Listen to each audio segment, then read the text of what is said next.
talk about setting this helmet up for motovlogging. The few things that I have right now are the Atlas 4.0. I have the Ruroc camera mount. I bought this little Artman cage. The main reason I bought this cage is so I could use ND filters. So if it's super bright out, I can control how the picture is so it's not all blown out. We also have, which everybody needs if they want to record with the GoPro, we have the GoPro mic adapter. We have the GoPro Hero 8. I have some ND filters here that we're going to try. And here's my microphone. A lot of people use the Purple Panda microphone, but this here is the Rode microphone lav mic.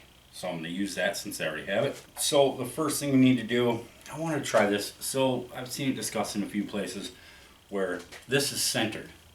But if you look at your camera, your lens isn't centered, is it? A lot of guys will step it off to the side like this. They'll just have directly lined up with their chin so you get a direct, better field of view. So when you mount this, they say this is supposed to be left for 24 hours.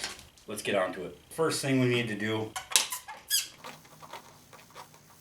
take the 3M tape here, rub it with your fingernail, get it a little warm, activate that adhesive.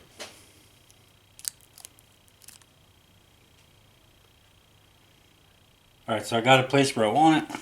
Now we're going to press it firmly on here.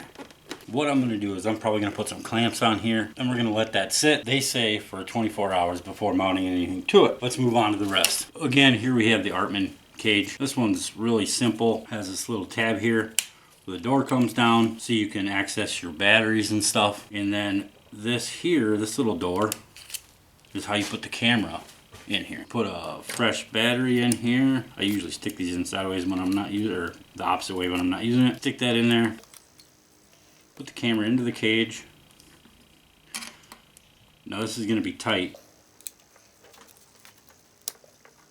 There. Now the camera is securely locked in place. We can close this door and plug in the mic adapter.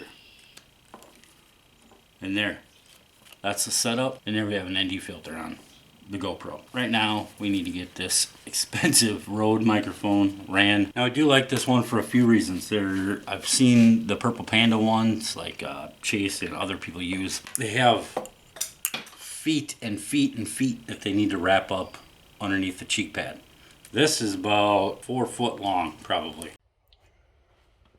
As you can see, that's where the microphone is for the Motovlog setup. The Atlas Shockwave mic is on that side. Just know it's curled up in here. I couldn't get any tape that I have to stick to the front of this, so I actually had to tape it to the cheek pad. It does come up and out. Around this here is Tessa tape used for like automotive wiring. That's holding that on there, and there we go. This is gonna be it for the Motovlog setup. Thanks for watching, guys. Like, subscribe, and hit that bell.